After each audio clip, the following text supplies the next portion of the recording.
की बार सवनवा बा, फिर नैहर सपनवा बाना। सखिया झूली ले तो अब की बार सवनवा बा, फिर नैहर सपनवा बाना। कि अइहे ससुर तोहार लेके डोलिया कहार, अइहे ससुर तोहार लेके डोलिया कहार।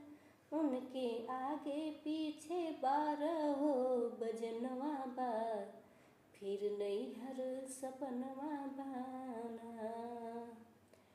सखिया झूली ले तू अब की बार सवनवा बा, फिर नैहर सपनवा बाना।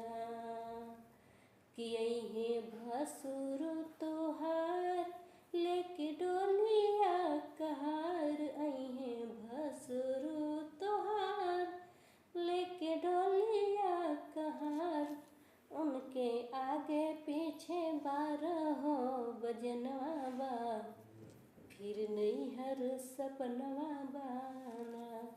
सखिया झूली ले तो अब की बार सवनवा बा, फिर नैहर सपनवा बाना। कि अइहे देवर तोहार लेके डोलिया कहार, अइहे देवर तोहार लेके डोलिया कहार। उनके आगे पीछे 12 बजनवा बा, फिर नैहर सपनवा बाना। सखिया झूली ले तू अब की बार सवनवा बा, फिर नैहर सपनवा बाना। कि अइहे पियवा तोहार लेके डोलिया कहार, अइहे पियवा तोहार लेके डोलिया कहार। उनके आगे पीछे 12 बजनवा बा, फिर नैहर सपनवा बाना।